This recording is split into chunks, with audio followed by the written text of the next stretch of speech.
All right, thank you. So I'd like to welcome everyone and thank you for the opportunity. Today I will present you a joint work with my supervisor Sándor Bozóki and another PhD student Hailemariam Abebe Tekile. And in this currently still running research, we propose filling in patterns for incomplete pairwise comparison matrices. I will skip the outline because we don't have so much time. So as you probably all know, the pairwise comparison matrix is one of the most fundamental concepts of the ISAHP, and in many cases there are missing elements in the PCM, and there can be many causes behind this, but in this research the most important one for us is the case when the decision maker has no time or willingness to make all comparisons. We used the graph representation of the PCMs in our research, and actually regarding the results, the filling in patterns, so the arrangements of the known comparisons is of special importance. And our assumptions are the following ones. We can choose the comparisons that the decision maker should make, so they are not given a priori. The set of comparisons is designed completely before the decision-making process, and we do not have any further prior information, so we treat the objects in a symmetric way. And in this case, our research questions the following. For incomplete pairwise comparison matrices, of course, when our assumptions hold, which filling in patterns are recommended to estimate the preferences in the best way? And our answer is that those that can be represented by quasi-regular graphs with minimal diameter. So we need some definitions to understand this. Of course, we are looking only for connected graphs. K-regularity means that every vertex degree is K, so every vertex has K neighbors, and K quasi-regularity is actually our definition. And the graph is called K quasi-regular if exactly one vertex has degree K plus 1 and all the others have degree K. We came up with this idea because if the regularity level K is odd and the number of vertices, so the number of objects, is odd as well, then there exists no such K-regular graph, and this K quasi-regular is the closest to that one. So in our case, K-regularity means that there is no distinguished vertex, so there is no particular vertex, as for instance in the case of star graph, we compare every item to the same number of items, and it's resulting in a kind of symmetry. But there is also another really important property.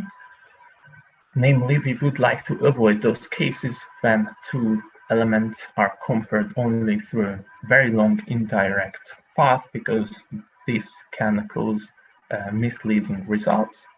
And there is a really suitable mathematical tool for this, and that is the diameter of the graph, of the representing graph. We denote it by D, and it is the longest, shortest path between any two vertices in the graph.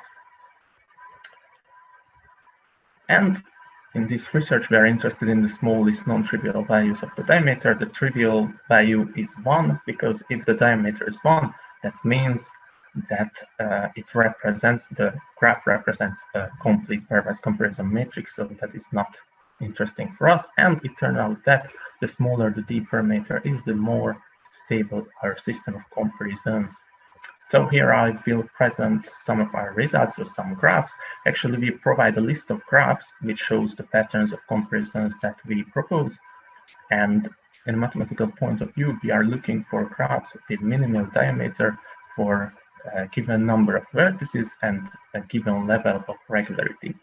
And we examined graphs up until 24 vertices, and it turned out that the interesting values for the regularity are 3, 4, and 5 regular graphs, and in these cases the minimal diameters are 2 or 3. I will also show the completion ratio that shows the number of comparisons that the decision maker should make in case of our proposals divided by the number of all the possible comparisons. And as for finding for the graphs, there are several parts of our list. Actually, there are already known graphs that we collected from different articles, and some others we gained from modifying the already known ones. There is a third set that was found with different computational methods. Actually, we counted down all the possible regular graphs and then selected the ones with minimal diameter. But there is a fourth part, which was really challenging and time-consuming to find. We used several different constructing methods, merging, extending, twisted product, and so on and so forth. And we even used integer linear programming. And it is also notable that the quasi-regularities are definition, so the quasi-regular graphs are our contribution, or at least in this context, we are the first to use them. So because we don't have so much time, I will just quickly go through on a small sample of the graphs. Here you can see the parameters, the number of vertices, the regularity level, and the minimal diameter. And here is the completion ratio. So this is an already known graph, the Peterson graph, 10 vertices. There is another one, a 3 regular one, 20 vertices. This is a 4 regular one, 15 vertices. This is another already known one, the Krebs graph, and this is the biggest that we, the largest that we examined, on 24 vertices. And here is a summarizing table in which in the rows you can see the number of vertices, so the number of objects, and in the columns you can see the regularity level. The numbers in the table means that how many such graph exists. Of course, you can see the minimal diameters as well, and when there are blank parts in the table, it means that the same minimal diameter can be reached with a lower level of regularity. And when there are these greater or equal signs, this means that we couldn't check all the possible graphs, but we managed to find 3, 1, and so on graphs with the needed parameters. Mr. Szádoczki, sorry for the interruption. You have 3 minutes left. All right, so I think I will skip this one and go to the next slide. So why are these properties, the minimal diameter and the regularity, are important? Actually, in the literature, the regularity is already known as an important property, but we examined it in a more general way. But to the best of our knowledge, we are the first to determine the diameter as a key property in these problems. And here is an example where we examine 2, 3 regular graphs on 10 vertices, but our recommendation has diameter 2 and the other one has diameter 5. And we use these filling in patterns and perturb only one element of the pairwise comparison matrix that is denoted by the edge between 1 and 6. We used 2 different weight calculation techniques, the logarithmic least squares and the eigenvector method based on the CR minimal completion, and we used well-known distances, the Euclidean and maximum distances, and we computed the distances of the weights from the weights that we got from the complete pairwise comparison matrices, and it turned out that the alternative graph resulted in 3 or 4 times as big errors as our recommendation in this case. And we also used several simulations in which we used the aforementioned weight calculation methods and distances and 3 different levels of inconsistency or perturbation levels. And we compared our proposals with 4 other designs. These were the randomly generated graphs, star graphs, randomly generated graphs of minimal diameter but not regular ones, and randomly generated regular graphs but not of minimal diameter ones. For every case, we generated 1,000 pairwise comparison matrices, and it turned out that our proposals resulted in the smallest average errors and the smallest standard deviations from the complete pairwise comparison matrices. Here is an example. Our recommendation here is on 16 vertices, a 3 regular graph, and the minimal diameter 3. Of course, every designs have the same number of edges, just the arrangement of the comparisons is different. So here you can see that the standard deviation and the mean is the smallest in our case. That is the K quasi-regular graph with minimal diameter, and we have many such instances. All right, so we provided filling in recommendations for complete pairwise comparison matrices up until 24 objects.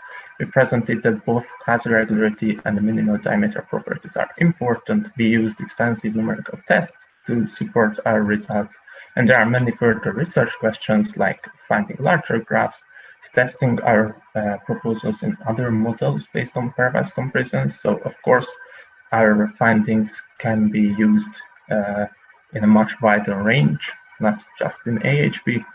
And of course, instead of diameter, we could study many other measurements, for instance, the average shortest path as well. And if instead of the regularity level, the number of comparisons is given, then it is an interesting question. What kind of filling in pattern should we recommend? And can we create useful algorithms to answer this question? And here are my key references, and thank you for your attention. I'm open to any questions. Thank you.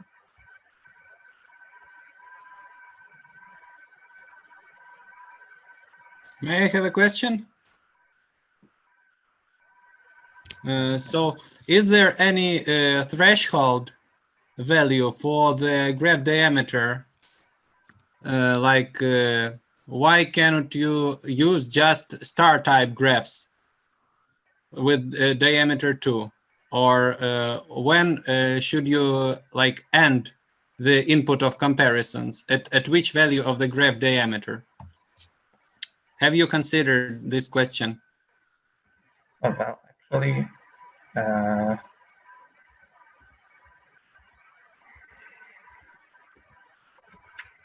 so basically, in order to avoid large expert errors, we can just use graphs of diameter diameter 2. But is it enough to use only these star type graphs? Then we will get like row geometric mean or line geometric mean or column geometric mean, but these would be only star type graphs. When should we stop? When should we stop enumeration of these graphs or spanning trees or whatever we call it? I mean, yes.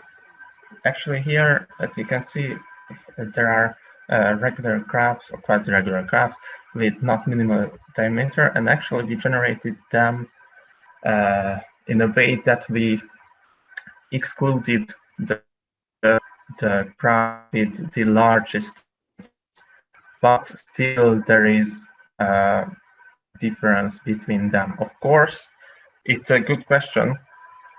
When should we start? Because there could be really small differences between these two, but there is a difference. So yeah, I think that's an interesting. So it's still an open question. Well, then I have a suggestion. I think we should join forces on this research. I mean, because I don't know whether you heard my yesterday's presentation or not, but I mean, you caught a glimpse of the last slides where I mentioned these diameters. I mean, we were not corresponding with Dr. Bozóki on this particular point, but Dr. Tsiganok has published an article last year with Dr. Bozóki, and it seems like our academic research schools are thinking in the same direction. So we definitely should make something out of this research. So I'm very pleased to relate to this graph related stuff. It looks like you are like one step ahead of us. So why not think of something new in this direction? Thank you for a very interesting presentation and for your research. Thanks. Thank you.